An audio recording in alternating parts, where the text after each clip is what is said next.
Dear students, in this lecture, we shall analyze the role of induced government expenditure in the national income determination. Here we are starting with a symbolic structural model in which there are at least three equations.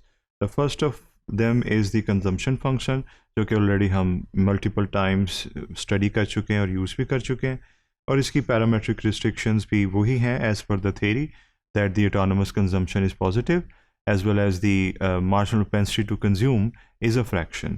ये वही बात यहाँ पर लिखी हुई है. You can pause and read. यहाँ पर हम इन्वेस्टमेंट की बात कर रहे हैं और ये फंक्शन हम ऑलरेडी अपने प्रीवियस लेक्चर्स में यूज़ कर चुके हैं, जहाँ पर नेशनल इनकम मुतासिर करती है इन्वेस्टमेंट को और साथ साथ नेशनल इनकम का रेट ऑफ चेंज भी मुतासिर करता है रेट ऑफ इन्वेस्टमेंट को. पैरामेट्रिक रिस्ट्रिक्शंस वही हैं जो कि हम पहले भी यूज़ कर चुके हैं. You can consult those videos for that. Secondly the other thing which is there it is the role of government, और हमने गवर्नमेंट एक्सपेंडिचर को भी यहाँ पर शामिल किया as the third sector of the economy. और यहाँ पर हमने इसको ऑटोनमस नहीं कंसिडर किया, रादर हमने गवर्नमेंट एक्सपेंडिचर को इंड्यूस्ड कंसिडर किया और वो नेशनल इनकम पे डिपेंड किया है. दैट इज़ जैसे जैसे नेशनल इनकम चेंज होगी वैसे वैसे गवर्नमेंट एक्सपेंडिचर में भी चेंज आएगी. और स्मॉल जी जो है वो प्रपोर्शन है जिससे गवर्नमेंट एक्सपेंडिचर डिटरमाइन होगा. इसे हमने लेस देन 1 कहा. दैट इज़ डेफिनेटली अगर ये 1 के इक्वल हो जाएगी स्मॉल जी की वैल्यू, तो सारी नेशनल इनकम कंज्यूम हो जाएगी in the government expenditure, which is usually not the case of routine. proportion of the national income that is spent as government expenditure. So वही बात यहाँ पर in other words लिखी हुई है. Definitely जब हमारे पास C फंक्शन है, I फंक्शन और G फंक्शन, हम इसे टाइम पाथ निकाल सकते हैं नेशनल इनकम का. उसमें आप देख रहे हैं C, I और G को हमने अंडरलाइन किया बिकॉज हम इनकी वैल्यूज़ को सब्सटीट्यूट करने जा रहे हैं. C, I और G.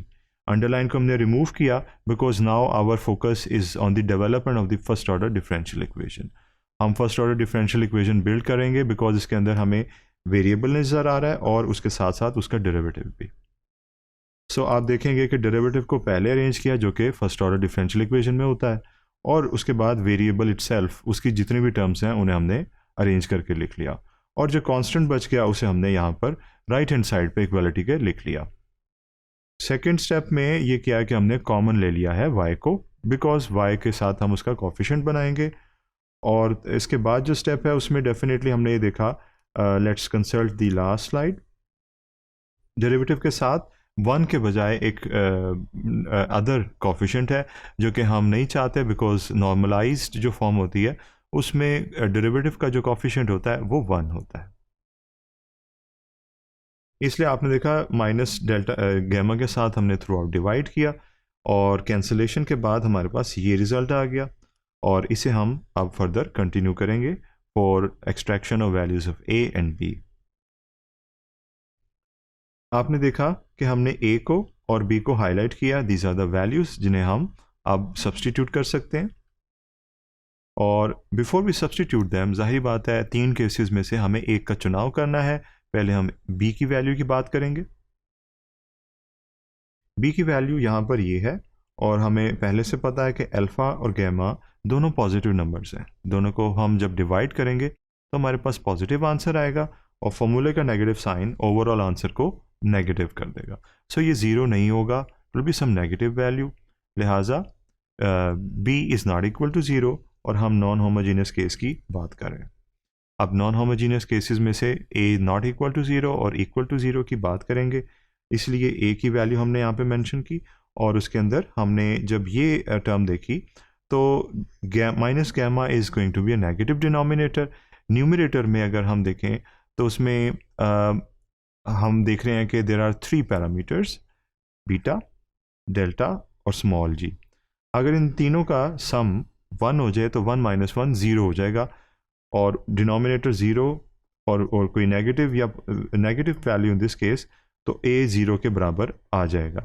तो हम ऐसे रेयर केस की बात करने के बजाय एक यूजुअल केस की बात कर रहे हैं जहाँ पर बीटा, डेल्टा और जी की वैल्यू उनका जो सम है that will not be equal to 1, और ये हमने यहाँ पर एज्यूम किया, जिसकी वजह से ए की वैल्यू अब ज़ीरो नहीं आएगी क्योंकि डिनोमिनेटर तो ऑलरेडी नॉन ज़ीरो है ही. न्यूमरेटर को भी हमने बचा लिया ज़ीरो होने से. जब दोनों नॉन ज़ीरो होंगे न्यूमरेटर और डिनोमिनेटर, तो ए की वैल्यू उनके तकसीम करने से नॉन ज़ीरो आएगी। तो non homogeneous case with a not equal to zero. अब आप देख रहे हैं वो फॉर्मूला जो कि इस केस में होता है, जो हमने मल्टीपल टाइम्स पढ़ा है, इट इज़ देयर, और उसमें हम ए और बी की वैल्यूज लगाने लगे, इनिशियल कंडीशन को भी एंटरटेन करेंगे। तो ये वो स्टेप्स हैं जिसमें ये वैल्यू सब्सटीट्यूट की गई हैं, बी ए बी और ए, ये वैल्यूज लगाई गई हैं, और स्मॉल वाई की जगह नेशनल इनकम के लिए कैपिटल वाई यूज़ किया गया इन दीज अंडरलाइंस। और डेफिनेटली कैंसिलेशन का सहारा लेंगे। आप देख रहे हैं गैमास कैंसिल आउट हुए हैं, फिर नेगेटिव साइंस को हमने हाईलाइट किया विद अ बॉक्स और उन्हें भी कैंसिल आउट करेंगे इन दी कमिंग स्टेप्स। सो हमारे पास ज़रा सिंप्लीफाइड फॉर्म ये डेवलप होगी, और इसे हम कह सकते हैं कि ये डेफिनेट टाइम पाथ है नेशनल इनकम का, जो कि डायनामिक सेंस में अकर हो रहा है। और यहाँ पर जी का रोल है और वो पॉजिटिव है on the national income, why it's negative sign in the denominator. इन नेगेटिव साइन के साथ जब डिनोमिनेटर में आएगा तो इसका असर रिवर्स हो जाएगा और पॉजिटिव हो जाएगा नेगेटिव होने के बजाय। And yes it is observable, जैसे जैसे हम नेशनल इनकम का एक सर्टन हिस्सा जो स्मॉल जी से रिप्रेजेंट हो रहा है हम स्पेंड करेंगे, तो उससे नेशनल इनकम में इजाफा होगा गवर्नमेंट एक्सपेंडिचर की वजह से। जब डायनामिक स्टेबिलिटी की बात हम करेंगे, चूँकि हमने टाइम पाथ को डेवलप कर लिया है, तो हम उसमें ये थ्योरी पढ़ सकते हैं। ये मैं आपके लिए दोबारा से यहाँ पे मेंशन कर रहा हूँ, ये पहले भी हम प्रेजेंट कर चुके हैं, इसे आप पढ़ सकते हैं।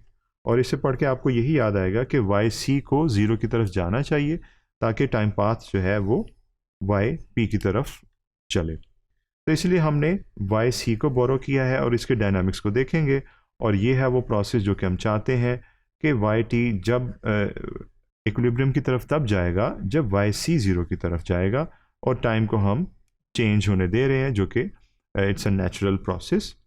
ये ऑलरेडी यहाँ पर मैंशनड है कि जब हम इसकी बाल की खाल उतारेंगे तो we don't get the desired result, क्योंकि आप ऑलरेडी एंटिसिपेट कर सकते हैं कि beta plus gamma plus g, इसे हमने कहा था कि नॉन ज़ीरो है, नॉन वन है, वन के बराबर नहीं है। कोई पॉजिटिव वैल्यू आएगी जब हम वन में से इसको माइनस करेंगे, तो पॉजिटिव वैल्यू ऊपर आएगी, नीचे गैमा जो कि पॉजिटिव है। ये जो जवाब आएगा वो होगा पॉजिटिव वैल्यू। तो रेट ऑफ ग्रोथ अगर होगा, रेट ऑफ डिके नहीं होगा। और फाइनली ये चीज़, ये जो टर्म है ओवरऑल सी वाई सी की वैल्यू, ये बढ़ेगी, ये फेड नहीं होगी। ये वही बात है जो अभी मैं आपको बता चुका हूँ। अल्फ़ा की क्या पैरामेट्रिक रिस्ट्रिक्शंस हैं, वाई पी पॉजिटिव होगा, चूँकि वाई पी पॉजिटिव ही होता है, नेशनल इनकम पॉजिटिव होती है, नेगेटिव नहीं होती, और उसके लिए हमने ये रिस्ट्रिक्शन लगाई कि इन तीनों का सम वन के बराबर ना हो, और फिर this will happen, that is why P will be a positive value. और ये वो रिस्ट्रिक्शंस हैं जो कि अभी हम लास्ट स्लाइड में लिख चुके हैं, और ये पॉजिटिव वैल्यू आएगी, ये पॉजिटिव ऑलरेडी है, जिसकी वजह से एक्सपोनेंशियल ग्रोथ होगी, डेविएशन जो है वो बढ़ेगी, चाहे वो नेगेटिव हो चाहे वो पॉजिटिव हो। और जब डेविएशन बढ़ेगी और अनडिफाइंड वे में बढ़ेगी, तो हम इक्विलिब्रियम की तरफ जाने के बजाय उससे दूर जाएंगे, जिसका मतलब ये है कि दे विल बी डाइवर्जेंस। यहाँ पर वही बात फर्दर डिटेल में लिखी हुई है। वाई पी की जगह हमने वाई एस्टेरिस लिखा, जो कि इक्विलिब्रियम को शो करता है प्योरली स्पीकिंग।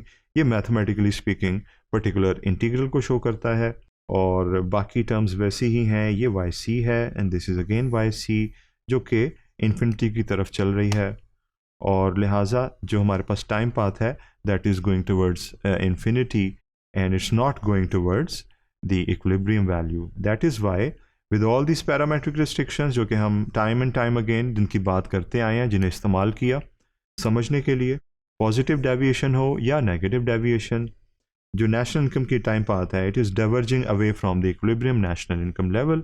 इसलिए ये जो इक्विलिब्रियम है दिस इज़ डायनामिकली अनस्टेबल।